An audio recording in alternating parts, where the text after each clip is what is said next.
With a spark and a flash, I ignite. Ampamine here, coming at you with some more Payday 2 and CRIMEFEST news and discussion. Now, yesterday, that was the first day of CRIMEFEST, and Overkill Software released a lot of stuff. Today is day 2, and they haven't really released anything new. They released a few new masks that I haven't gotten the chance to see yet, and they also did a couple of minor bug fixes that fix crashes when you use a couple of weapons.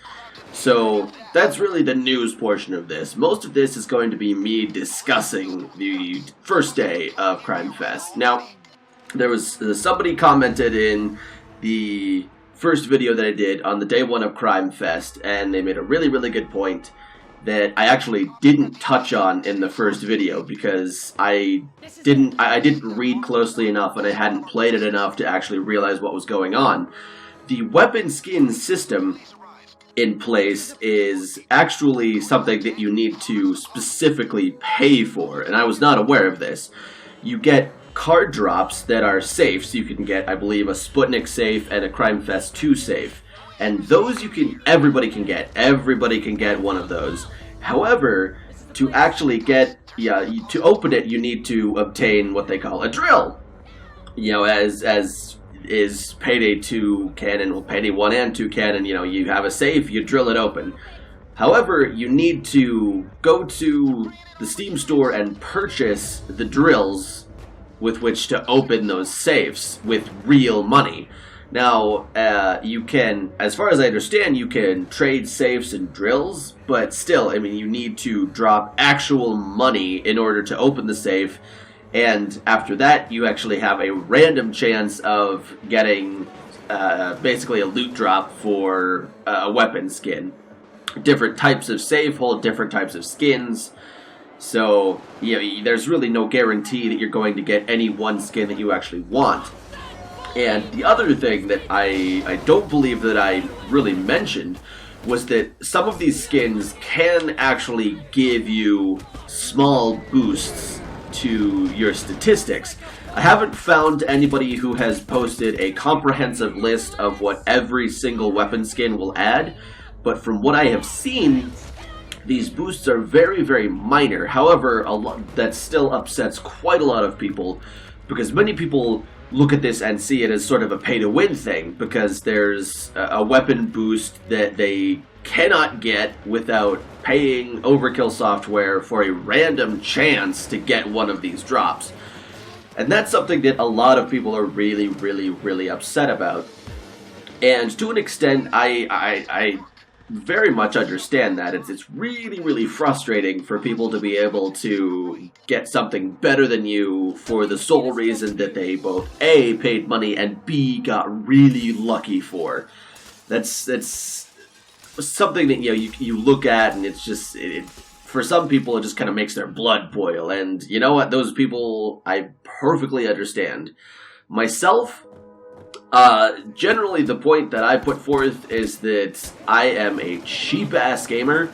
I did buy some Payday 2 DLC because it was 75% off on everything, and that's part of me trying to vote with my wallet. I'm fine with them releasing DLC, but I'm not going to pay for it unless it's, somewhere around like $1 per DLC.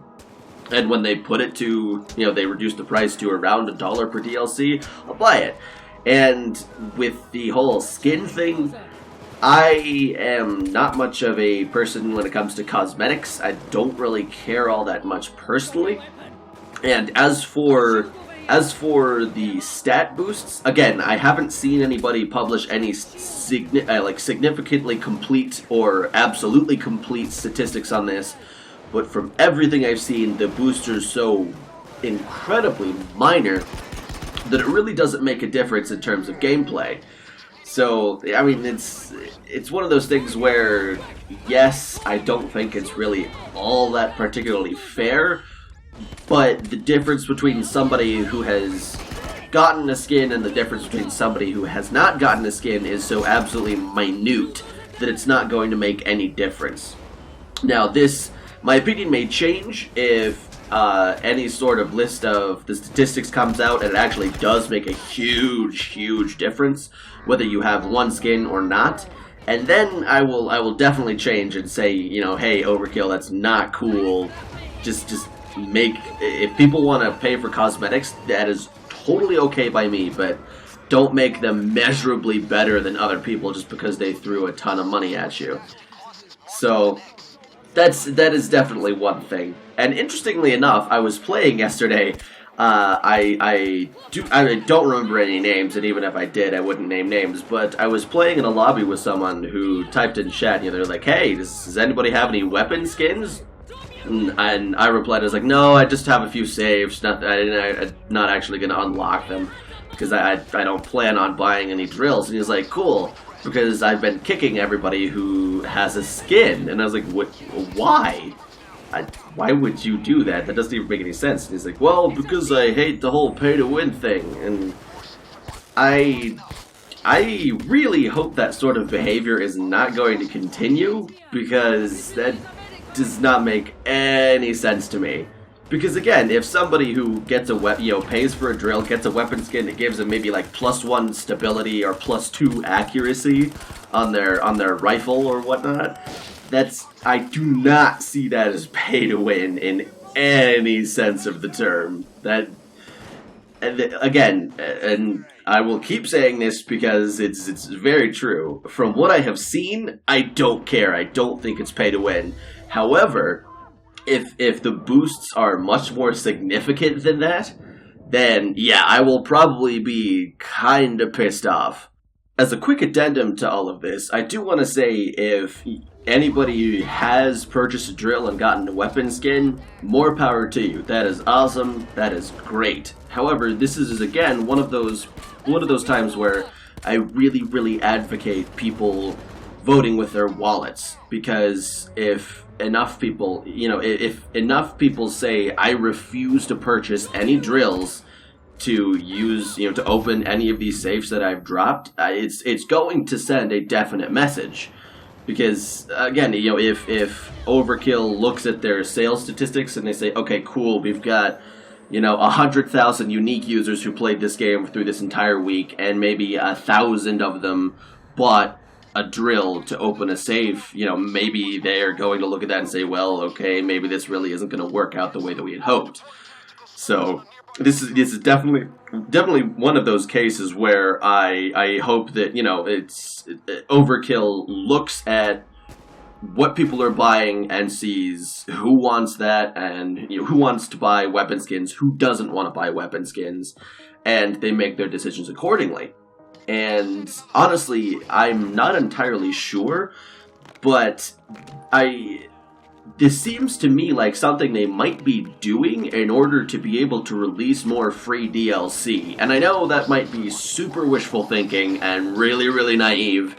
I'm well aware of that, but there's that little part of me in the back corner of my mind where it's like, hey, maybe they're doing this so they can release just regular content, heist content and weapon content for free to everybody, and if people want to purchase cosmetic stuff that maybe even gives them a little boost now and again, then that's how they're going to fund themselves, that's how they're going to fuel things. So that's kind of what I'm hoping, but time will tell. Moving along, however, from the whole controversial weapon skin thing, I do want to say that I absolutely love what Overkill has done with the new balancing. I haven't seen a lot of discussion about that, just on YouTube comments or other YouTube videos or anywhere in the Steam forums.